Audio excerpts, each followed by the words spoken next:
Roma, ano 43 depois de Cristo. O império parece estável por fora. As legiões guardam as fronteiras, os mercados continuam abertos, o Senado se reúne sob colunas de mármore.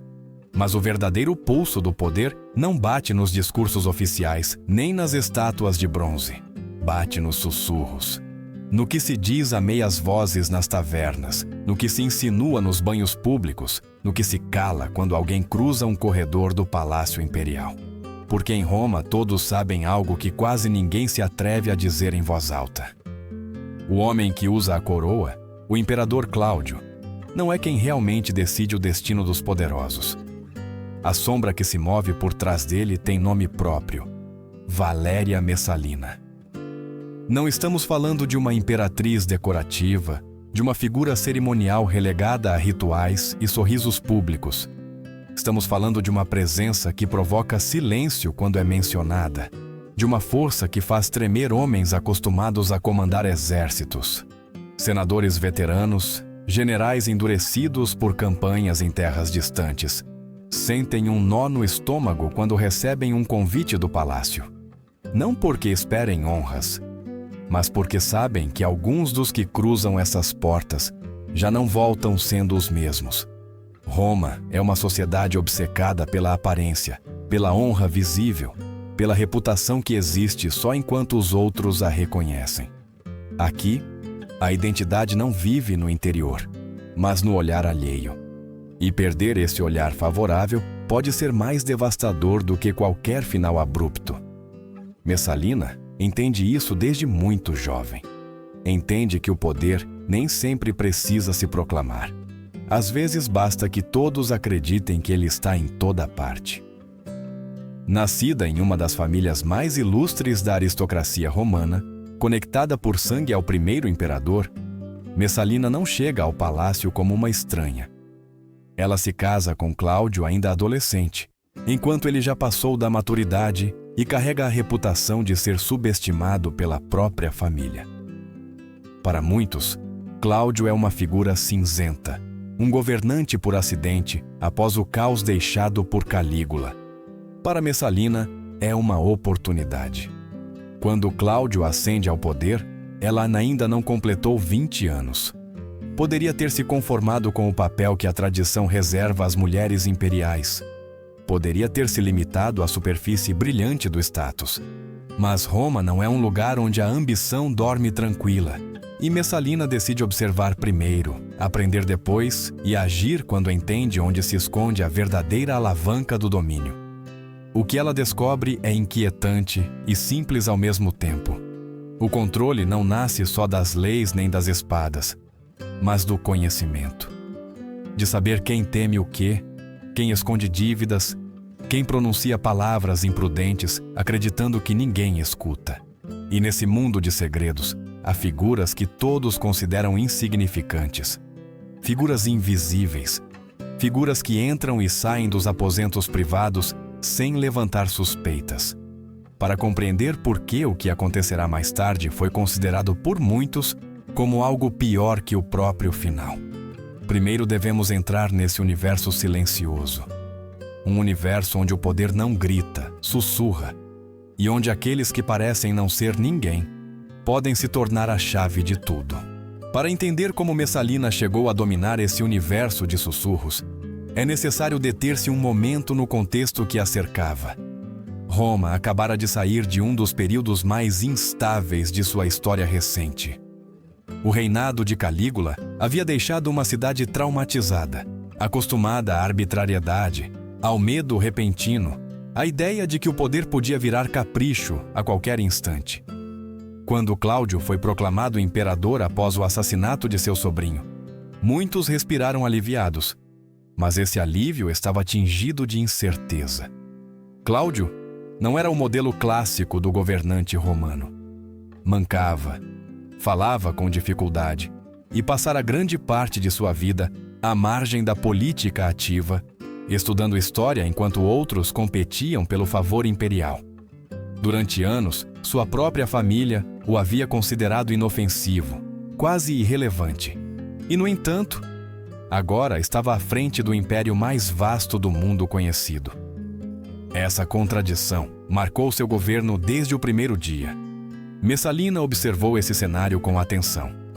Sabia que Cláudio precisava de estabilidade, que temia o caos e que dependia profundamente de quem o cercava para manter o controle. Em um sistema assim, o poder não era exercido só de cima. Ele se infiltrava pelos corredores, era negociado em privado, consolidava-se através de lealdades invisíveis. E Messalina compreendeu que, se quisesse sobreviver e prosperar, devia construir algo próprio dentro desse labirinto. A Roma imperial foi projetada para excluir formalmente as mulheres do poder político. Elas não podiam ocupar cargos públicos nem falar no Senado. Mas essa exclusão não significava ausência de influência. Ao contrário, empurrava as mulheres ambiciosas a operar em zonas cinzentas, em espaços não regulados, onde as regras eram mais flexíveis e, por isso mesmo, mais perigosas. Messalina não foi a primeira a fazê-lo, mas sim uma das mais decididas. Enquanto Cláudio se apoiava em libertos imperiais para administrar a burocracia, Messalina começou a tecer sua própria rede dentro do palácio. Não o fez de forma abrupta. Durante os primeiros meses, tudo parecia normal. Banquetes, audiências, cerimônias públicas. Mas sob essa superfície, ela escutava, memorizava, conectava nomes a gestos, silêncios a olhares esquivos. Cada detalhe era uma peça potencial em um tabuleiro muito maior. O que a diferenciava de outros atores políticos era sua compreensão precoce de algo fundamental. Em um sistema saturado de hierarquias visíveis, o verdadeiro poder frequentemente se esconde nas margens. Não em quem fala, mas em quem escuta. Não em quem ordena, mas em quem observa sem ser observado. E o palácio imperial estava cheio dessas presenças silenciosas. Messalina ainda não precisava exercer castigos, nem mostrar sua força.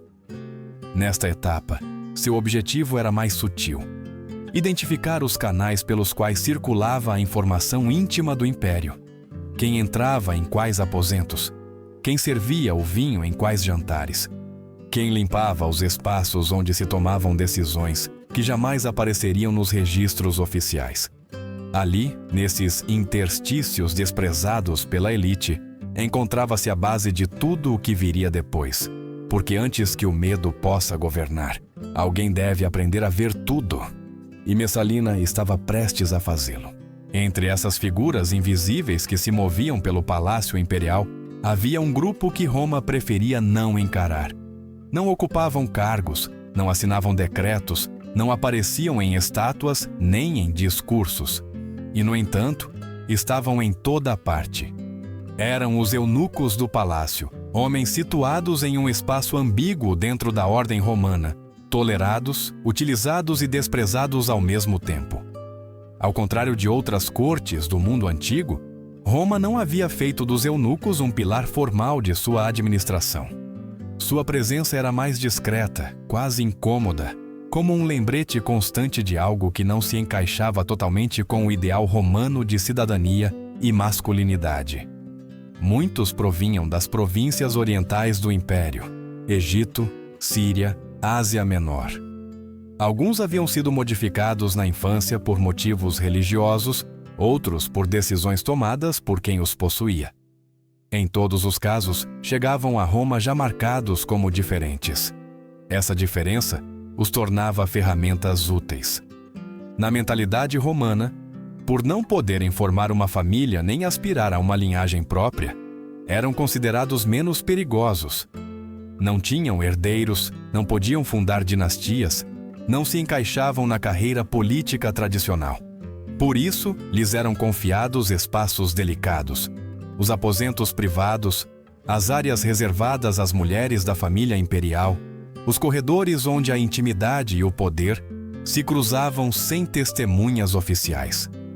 Eram os que abriam as portas ao amanhecer e as fechavam ao anoitecer. Os que retiravam as taças depois de uma conversa tensa. Os que permaneciam imóveis em um canto enquanto senadores e generais discutiam acreditando que ninguém importante os ouvia. Em uma sociedade obcecada pela hierarquia, ninguém pensava em moderar suas palavras diante deles. Para muitos, eram pouco mais que parte do mobiliário. Messalina foi uma das primeiras a compreender o erro dessa percepção. Onde outros viam servidão silenciosa, ela viu memória. Onde outros viam corpos sem relevância política, ela viu ouvidos treinados e presenças constantes. Os eunucos não só estavam perto do poder, estavam dentro de sua intimidade cotidiana. Sabiam quem visitava o imperador em horas estranhas. Sabiam quem levantava a voz depois de umas taças a mais. Sabiam quem parecia seguro em público e quem tremia em privado. A princípio, sua relação com eles não teve nada de extraordinário. Pequenos gestos, uma proteção ocasional, a sensação de serem reconhecidos como algo mais que sombras. Em um mundo que os havia reduzido a uma função, esse reconhecimento tinha um peso enorme. Messalina não lhes falou como a simples instrumentos. Falou-lhes como a peças necessárias de uma engrenagem, que ainda não existia totalmente, mas que ela estava decidida a construir. Com o tempo, essa atenção começou a dar frutos. Comentários soltos se transformaram em padrões. Fofocas aparentemente insignificantes se converteram em mapas de vulnerabilidade. Sem levantar a voz nem deixar rastro escrito, Messalina começou a reunir algo que o Senado jamais poderia lhe oferecer.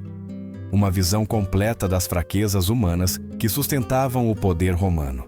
Naquele momento, ainda ninguém tremia abertamente. Ainda não havia castigos exemplares, nem quedas visíveis. Mas as bases já estavam postas. O palácio havia deixado de ser apenas uma residência imperial. Estava se convertendo em um espaço onde cada palavra tinha peso e cada silêncio podia ser utilizado. E os eunucos, invisíveis para quase todos, começavam a ocupar o centro dessa nova ordem silenciosa. A mudança não foi brusca. Não houve um momento claro em que Roma despertou e compreendeu que algo havia mudado no coração do palácio. Foi um processo lento, quase imperceptível, como a umidade que se infiltra por uma parede, até que um dia a estrutura inteira comece a ceder. Messalina entendia que o poder duradouro não se impõe de repente. Ele se cultiva. A princípio, a informação que chegava a ela era fragmentária. Comentários ouvidos de passagem, tensões entre aliados que pareciam firmes, ressentimentos antigos que nunca haviam curado. Nada disso era ainda decisivo. Mas Messalina não buscava golpes imediatos. Buscava padrões. Quem falava mais que o devido depois do vinho? Quem baixava a voz ao mencionar o imperador? Quem parecia excessivamente preocupado com assuntos financeiros ou familiares? Os eunucos se converteram pouco a pouco em algo mais que simples transmissores. Aprenderam que detalhes importavam e quais não. Aprenderam a observar sem intervir, a recordar sem julgar. E, em alguns casos, aprenderam também a provocar.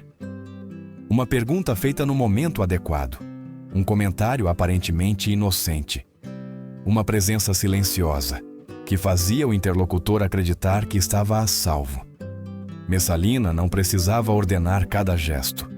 Bastava que o sistema funcionasse. Com o tempo, a informação começou a adquirir peso específico. Já não eram só rumores, mas peças que se encaixavam. Dívidas ocultas, ambições não declaradas, rivalidades que podiam ser reativadas com um pequeno empurrão. Messalina compreendeu então uma verdade incômoda. Em Roma, quase todos tinham algo a perder. E esse algo, bem manejado, podia se converter em uma forma de controle muito mais eficaz do que a força aberta. Imaginemos uma cena comum, repetida muitas vezes com variações mínimas. Um senador recebe um convite para jantar no palácio. Nada extraordinário. Cláudio é conhecido por sua hospitalidade seletiva. Durante a noite, a conversa flui com normalidade. Política, anedotas, comentários velados sobre decisões recentes. Em algum momento, Messalina menciona, quase de passagem, um problema financeiro que afeta certos membros do Senado. Não dá nomes, não acusa, sorri e muda de assunto. A verdadeira mensagem chega depois. Na solidão do lar, o convidado recebe um breve lembrete de que sua situação é conhecida com precisão inquietante. Datas, cifras, nomes que só um círculo muito reduzido deveria manejar. Não há ameaças explícitas, não são necessárias. A compreensão é imediata. Alguém viu o que devia permanecer oculto. A partir desse momento, a relação muda. Não é preciso pedir favores nem exigir lealdades. O medo faz o trabalho. E o mais devastador não é a certeza de ser observado, mas a dúvida constante sobre como essa informação foi obtida. Um escravo? Um sócio? Um amigo? A paranoia se instala e começa a corroer por dentro. Esse mecanismo se repetiu inúmeras vezes, cada caso ajustado ao seu objetivo, cada pressão calibrada para não provocar uma reação aberta. Messalina não buscava escândalos, buscava dependência. Uma teia de homens poderosos que, sem perceber, começavam a medir suas palavras e decisões em função de uma única figura. Para quando alguns começaram a suspeitar que o verdadeiro centro do poder havia se deslocado, já era tarde demais. O sistema não precisava se mostrar. Bastava que todos acreditassem em seu alcance. E esse era apenas o começo de algo muito mais profundo e perturbador. Para compreender por que este sistema se mostrava tão eficaz, é preciso entrar na mentalidade romana e na forma como essa sociedade entendia o valor de uma pessoa. Em Roma, a identidade não era uma questão íntima nem privada. Não se definia pelo que se sentia, mas pelo que os outros viam. Você existia na medida em que era reconhecido. E esse reconhecimento tinha um nome: dignitas. A dignitas não era só honra, era a soma de sua reputação, sua influência, seu lugar visível na hierarquia social. Ela era construída durante toda uma vida e podia ser perdida em um instante. Um homem sem dignitas continuava respirando, caminhando pelas ruas, mas para Roma era pouco mais que uma sombra. Não importava quanta riqueza conservasse, nem quantos feitos passados pudesse enumerar. Sem o respeito público, deixava de ser alguém.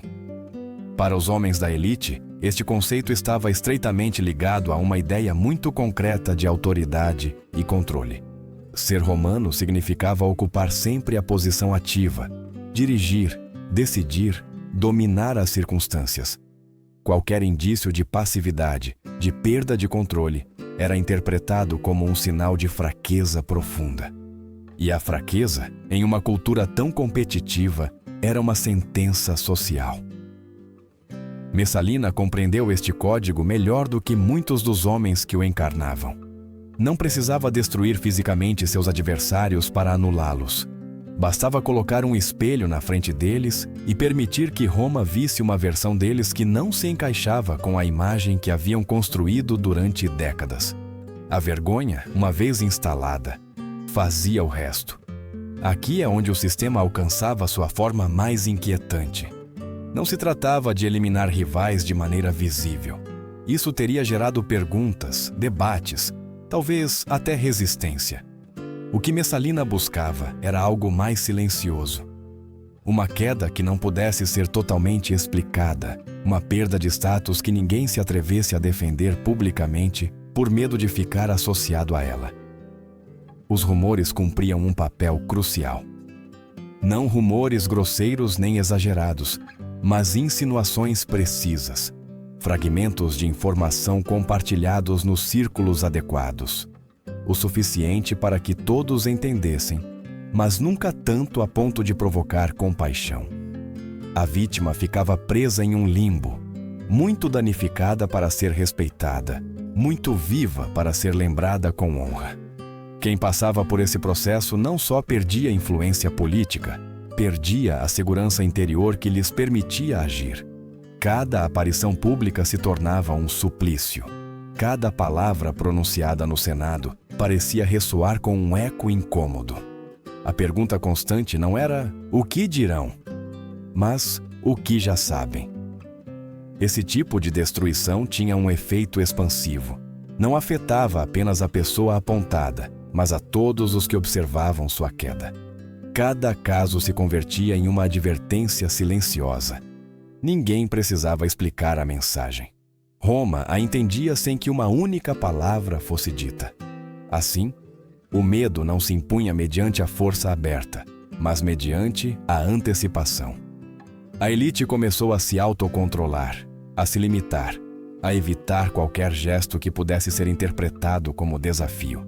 Messalina não precisava vigiar a todos. Bastava que todos acreditassem que podiam estar sendo observados. E no centro desse mecanismo, como sempre, estavam aqueles a quem ninguém olhava. Os mensageiros discretos, as testemunhas silenciosas, os mesmos que agora sustentavam, sem serem vistos, um dos sistemas de poder mais asfixiantes que Roma havia conhecido. Mas os eunucos que sustentavam este sistema não eram figuras intercambiáveis nem uma massa sem rosto. Cada um carregava consigo uma história marcada pela perda, pela adaptação e, em muitos casos, uma compreensão íntima do que significava viver à margem do ideal romano. As fontes antigas, embora hostis e frequentemente parciais, deixam entrever que alguns deles se destacavam por habilidades muito específicas, por uma capacidade incomum de ler as pessoas e pressionar exatamente onde mais doía. Havia quem tivesse chegado a Roma após uma infância quebrada pela violência do comércio humano. Outros procediam de contextos religiosos onde o corpo havia sido ressignificado como parte de um sacrifício ritual. Alguns haviam passado por várias mãos antes de acabar no Palácio Imperial, aprendendo no caminho a observar sem serem vistos e a sobreviver em estruturas de poder que não ofereciam proteção legal alguma. Essa experiência os havia tornado extremamente atentos aos gestos, às contradições, aos medos ocultos por trás das máscaras públicas. Messalina soube aproveitar esse conhecimento acumulado. Não precisava lhes explicar a psicologia romana. Eles a viviam diariamente de uma posição de exclusão. Sabiam perfeitamente o que significava para um senador ser reduzido ao silêncio, o que implicava para um nobre perder o respeito de seus iguais, que feridas jamais curavam porque eram visíveis apenas no olhar dos outros. Nesse sentido, não eram simples executores de ordens, mas intérpretes experientes de um código social impiedoso. Aqui surge uma pergunta incômoda. Por que alguns deles pareciam ir além da obediência mínima? As explicações modernas apontam para várias possibilidades que não se excluem. Uma delas é a identificação com quem ostenta o poder. Messalina, como eles, operava fora das regras formais. Também era vista como uma anomalia dentro do sistema. Uma mulher exercendo influência real em um mundo projetado para homens. Para certos eunucos, ela podia representar uma figura com a qual era possível se alinhar, não só por sobrevivência, mas por afinidade estratégica. Outra explicação é mais obscura e talvez mais humana. Depois de uma vida definida pela negação da autonomia, a proximidade ao poder podia ser inebriante. Ser temido por quem antes os ignorava, ver como homens influentes baixavam a voz em sua presença, experimentar pela primeira vez a sensação de controle. Não é difícil imaginar como essa mudança podia distorcer qualquer resquício de empatia. Também existia uma lógica de compensação silenciosa. Alguns puderam ver em seu papel uma forma retorcida de equilíbrio. Fazer outros sentirem uma fração da vulnerabilidade que eles próprios haviam conhecido desde crianças. Não se tratava de justiça, mas de uma racionalização que permitia seguir em frente sem se quebrar por completo. Provavelmente a verdade se encontra na combinação de todos esses fatores. Cada eunuco reagiu de maneira distinta diante do poder inesperado que lhes era oferecido.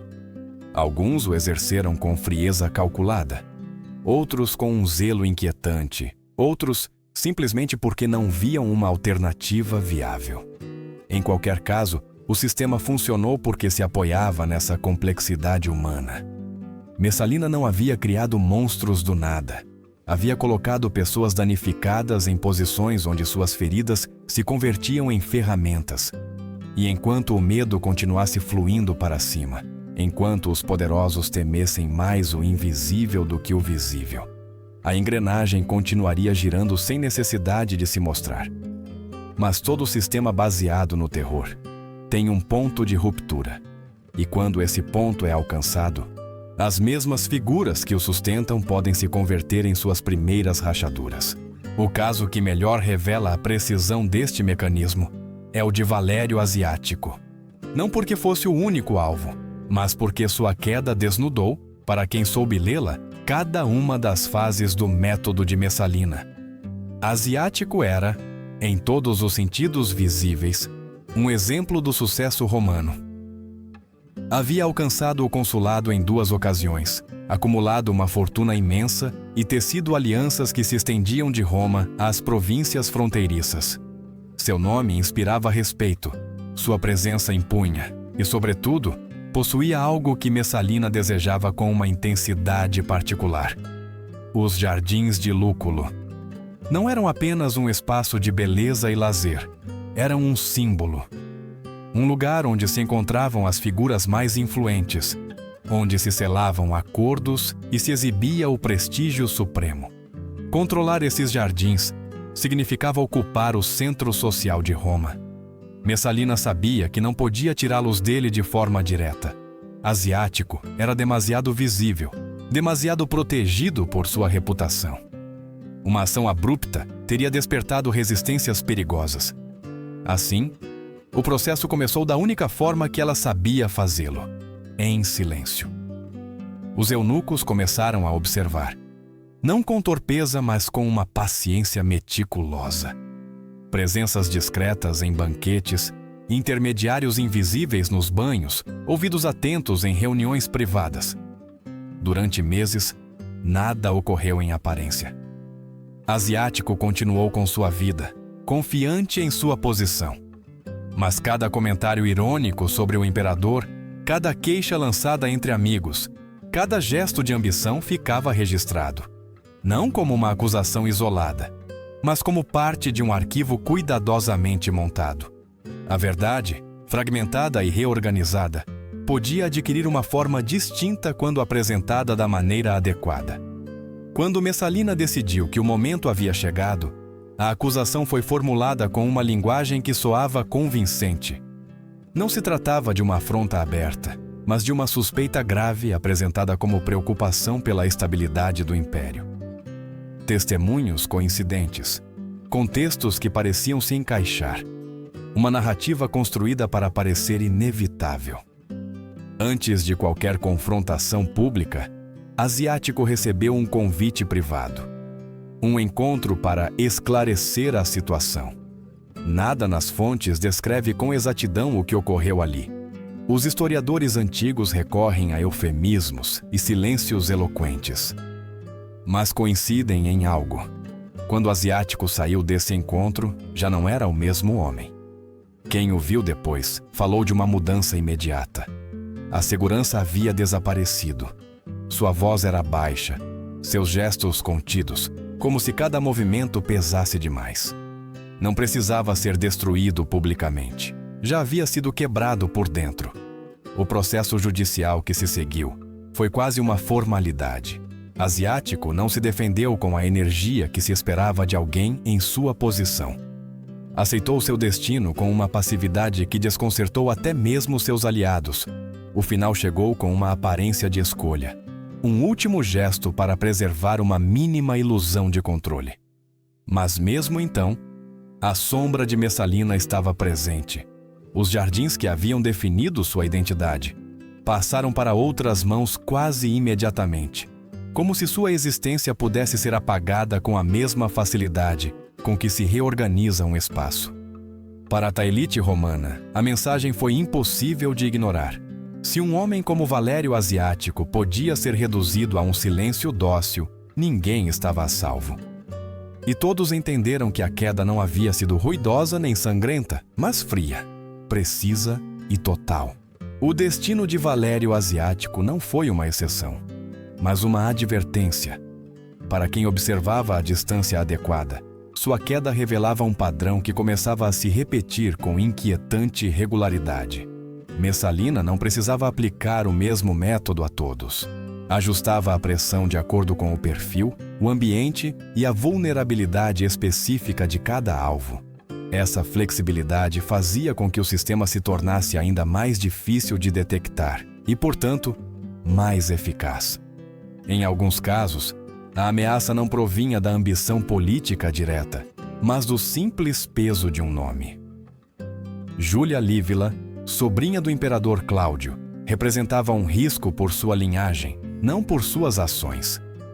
Em uma corte onde os casamentos e os parentescos podiam alterar equilíbrios delicados, sua mera existência era suficiente para inquietar Messalina. Aqui, o foco mudou. Não havia necessidade de construir uma acusação complexa, nem de provocar um enfrentamento aberto. Bastava com que a imagem fosse erodida.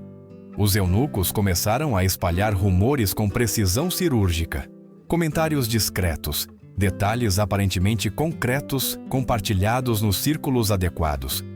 Em uma sociedade obcecada pela conduta privada das mulheres de sangue imperial, essas insinuações se espalhavam rapidamente. Ninguém precisava verificar nada. A suspeita cumpria sua função. Júlia foi afastada, enviada para longe de Roma, e seu desaparecimento do centro do poder ocorreu sem ruído. O sistema havia funcionado novamente. Em outros casos, a estratégia foi puramente econômica. Comerciantes extremamente ricos, homens cuja influência não dependia do Senado, mas de rotas, contratos e fluxos de bens.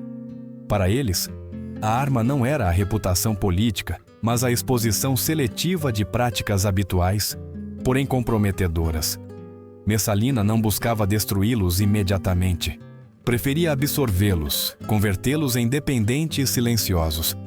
Pouco a pouco, a autonomia se diluía, e o que de fora parecia um declínio comercial natural, escondia uma apropriação calculada.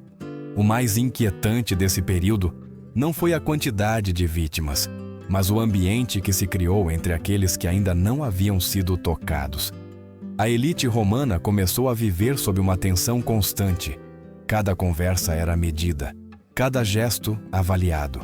Os encontros privados se tornaram mais breves, mais ambíguos, cheios de eufemismos.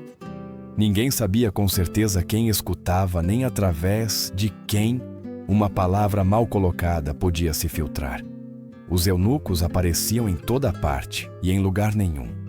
No palácio, é claro, mas também em espaços que se supunham neutros, mercados, termas, casas de conhecidos. Sua presença já não era tranquilizadora, era uma possibilidade. Um lembrete de que o limite entre o público e o privado havia se desfeito. Alguns historiadores modernos compararam essa atmosfera com a de sistemas de vigilância muito mais recentes. A comparação não é exata em termos de alcance, mas sim em efeito psicológico. Quando o medo é internalizado, o controle se torna quase automático. Ninguém precisa ordenar o silêncio.